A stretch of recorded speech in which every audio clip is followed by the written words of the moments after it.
Trump reportedly sends warm birthday wishes, cuffling gift to Belarusia's Lukashenko. Now, this is a topic that I have to cover.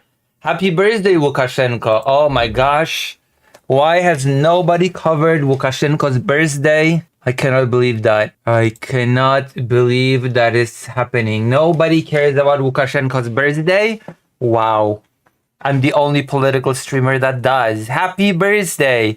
We're gonna sing him a song and then we're gonna read what's in this article. Happy birthday to you. Happy birthday to you. Happy birthday, dear Lukashenko.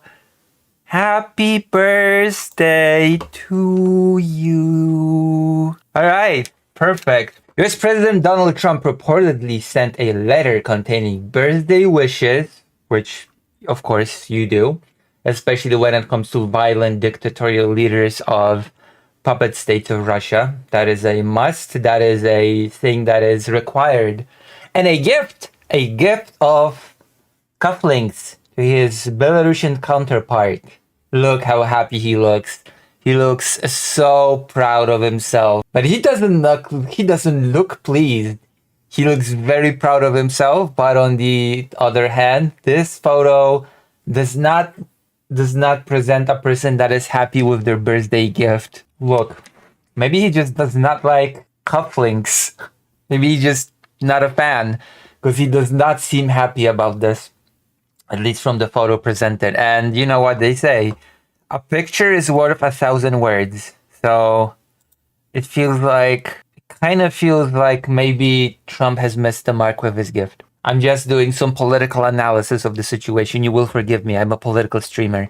And it's my job to look at the situation and do the analysis. Alexander Lukashenko, ahead of the release of dozens of political prisoners held by Minsk, which means that possibly Trump will say, the prisoners were released thanks to my birthday gift because I built friendly relations where Biden would just be evil and not send a birthday gift. Okay?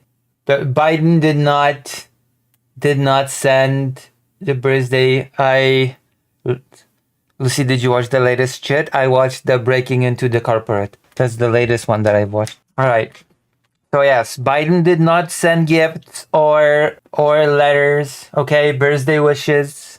I did. And therefore, Alexander Lukashenko released prisoners. Belarusian state news agency Belta reported on Thursday that Trump envoy John Cole presented Lukashenko with a letter from Trump containing warm congratulations and wishes from the US President and First Lady Melania Trump during a meeting in Minsk.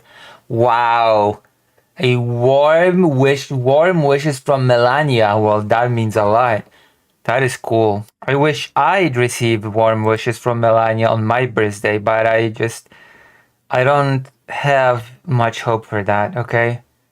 I don't have much hope. The letter dated September 8th said, Dear Mr. Lukashenko, Melania joins me in sending our best wishes on the occasion of your birthday. We are especially pleased to acknowledge Belarusian tennis player Arina Sabalenka's tremendous win at the US Open in New York.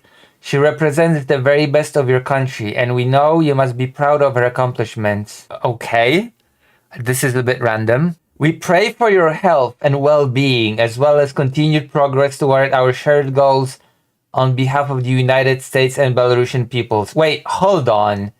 What does that mean? Our shared goals on behalf of the United States and Belarusian peoples? What are those shared goals? Yes, I did cover the drone incursion in the previous stream. Also, there was one missile. It wasn't just drones. We continued progress towards our shared goals? What the fuck are the shared goals of the United States of America and Belarus? Now I'm really curious. I thought this was just a meme article that we'd be reading, but now I'm really alarmed. What do you mean shared goals between the United States and Belarus?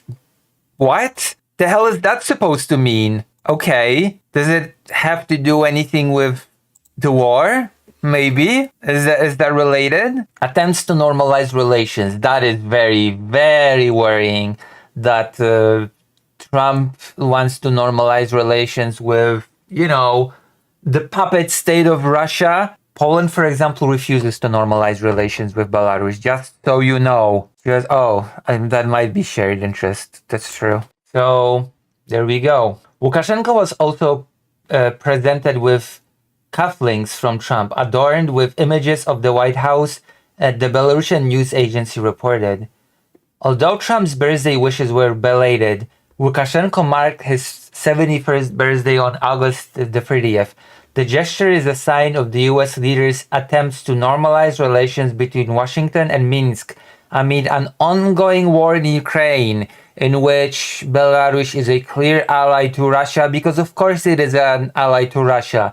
Belarus is not an independent state. Although Belarus has not sent troops to Ukraine, it acted as a springboard from which Russia launched its 2022 invasion and continues to provide strong diplomatic support to Moscow. And no amount of phone calls from Lukashenko to Zelensky saying, "Oh, I'm sorry, I'm so sorry that happened. Oh, forgive me," will change that, okay? None of it that will change that. I think, oh yeah, please bomb us in retaliation. That was such a weird phone. I still remember that. Please bomb us in retaliation. I will not defend myself. Trump envoy John Cole met with Lukashenko in Minsk to negotiate the easing of US sanctions against Belarus and the release of political prisoners described by the US president as hostages. Make no mistake, by the way, easing sanctions against Belarus is the same as easing sanctions against Russia. I don't think that needs explaining.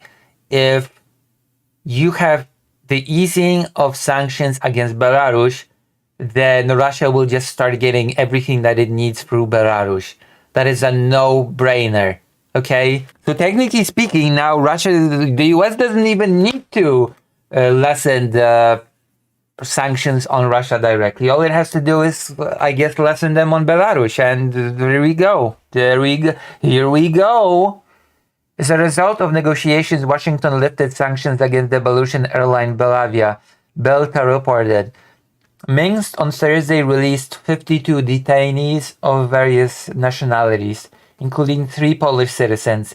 It's in an act described by Lukashenko's administration as demonstrating principles of humanism. Yeah, because you know that Belarus is a bastion of humanism. Have I mentioned that they have enshrined it into law that the Belarusian military can shoot civilians without any consequence now? That happened, I think, in 2023. Have I mentioned that the bastion of humanism has enshrined in law the right for the military to just shoot civilians without any legal consequence? That's a thing. That's great. That's amazing that it happened. The freed prisoners included journalists, opposition figures, and pro-democracy activists. Yeah, because we all know that imprisoning journalists, opposition figures, and pro-democracy activists, it's a sign of clearly following principles of humanism. That is many of whom were described by the Belarusian regime as members of extremist and terrorist organizations, because there's no bigger sign of being a terrorist than being a pro-democracy activist or a journalist. If you're a journalist, you're a terrorist. Humanist rights group Vyasna estimates that there are still over 1,100 political prisoners in Belarus, because but in the light of this war, Belarus is not really talked about a lot, but it plays a role. It plays its role. Belarus has its place in this whole puzzle as a puppet state of Russia. Please do not make a mistake about that, because it's pretty obvious to all that know. Wow. What a brilliant birthday segment we've done, huh? My God.